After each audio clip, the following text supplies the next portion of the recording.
Here's why crochet has a reputation problem and why almost nobody is talking about it. People hear the word crochet and their brain instantly pictures something scratchy, orange, and sitting on the back of a couch that nobody's grandma's used since 1987. And honestly, that reputation isn't completely wrong. A lot of crochet home decor out there does look outdated. But here's the thing nobody tells you. The problem was never the craft itself. The problem is the choices people make when they do it. Wrong yarn, wrong colors, wrong finishing. That's it. That's the whole secret. And once you understand what separates a grandma blanket from a piece that looks like it belongs in a $500 home decor catalog, you'll never look at a skein of yarn the same way again. So stick with me for the next few minutes, because by the end of this video, you're going to know exactly how to make crochet home decor pieces that look expensive, look intentional, and honestly, make your whole space feel more put together, cozy, and warm without spending a fortune on store-bought stuff. Let's talk about the actual problem first, because you need to understand this before anything else makes sense. When most people start crocheting for their home, they go straight for whatever yarn is cheapest or whatever color feels exciting in the moment. Bright red, neon yellow, rainbow multicolor yarn that looks fun in the skein but chaotic once it's actually made into something. And that's usually where things go wrong, because home decor isn't about what looks exciting for 5 seconds in a craft store. It's about what feels calm and put together when you're living with it every single day. There's also a texture problem. A lot of beginner crochet projects use just one basic stitch over and over with no variation, and while that's totally fine when you're learning, it's usually the reason a piece can end up looking flat or plain instead of rich and layered like the pieces you see in those beautiful, cozy, aesthetic homes online. And then there's the finishing. This one is huge and almost nobody talks about it. A piece can be crocheted absolutely perfectly, but if the ends aren't woven in properly, if it isn't blocked, if the edges are uneven, it instantly looks homemade in the wrong way. Not the charming kind of homemade, the kind that looks unfinished. Okay, so now that we know what's actually going wrong, let's get into the good part. Let's actually build this out piece by piece, starting with the thing that changes everything before you even pick up a hook, and that's color. If you want your crochet home decor to look expensive, forget bright, saturated colors for a second. Think about the color palettes you see in home decor stores that charge way too much money for a simple throw blanket. It's almost always neutral. Cream, oatmeal, soft beige, warm taupe, muted sage green, dusty terracotta, soft charcoal. These colors work because they're calm. They don't fight for attention. They blend into a room instead of screaming at it. And here's a tip that changes everything. Instead of using one flat color for a whole project, try using 2 or 3 colors that are close to each other on the color wheel, like a cream, a warm tan, and a soft brown. When you crochet stripes or blocks with colors that close together, it creates depth without looking busy. That subtle color shift is honestly one of the biggest tricks expensive-looking decor uses that people don't even notice consciously. They just feel like something looks nice without knowing why. Now let's talk about yarn, because this might be the single biggest factor in whether something looks cheap or expensive. Acrylic yarn isn't bad, but a lot of basic acrylic yarn has this shiny, plasticky look under light that instantly signals cheap. If you want that rich, high-end look, go for yarn with a more matte finish, or better yet, a blend that has some natural fiber in it, like cotton, wool, or a cotton acrylic blend. Chunky yarn is also incredibly popular right now, for exactly this reason. A thick, chunky yarn made into a simple blanket with big, soft stitches instantly looks like something out of a magazine, even if the stitch pattern itself is basic. The trick is that chunky yarn creates texture and dimension all on its own, so you don't even need a complicated stitch to make it look impressive.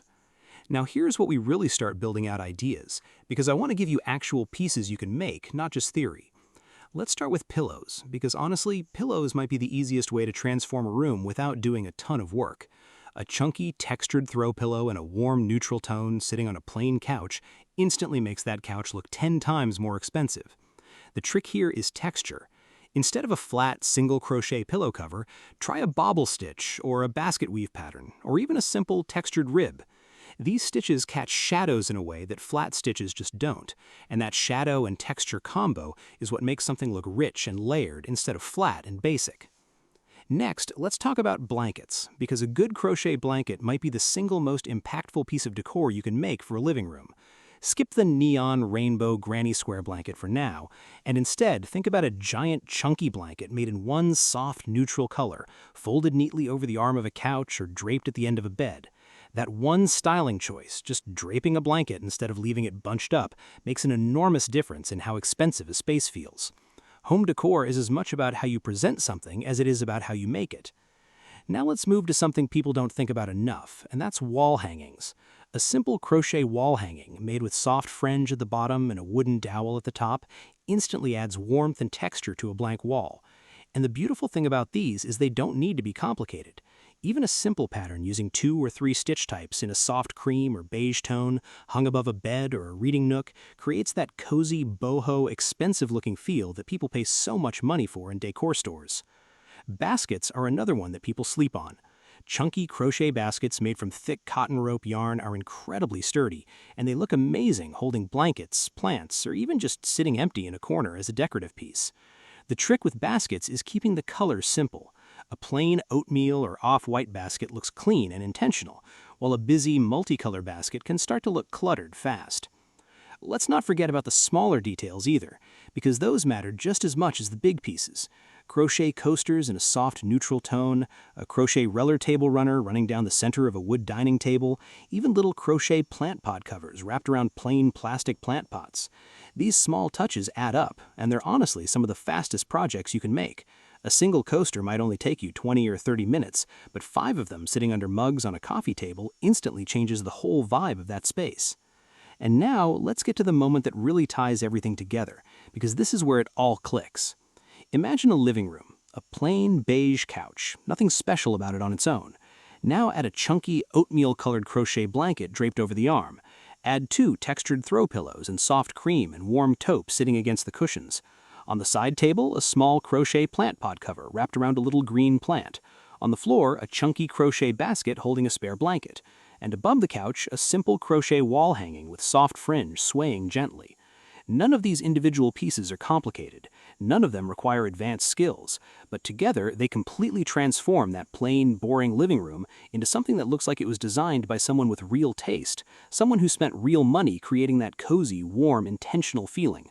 And the truth is, every single piece in that room might have cost less than $20 in yarn.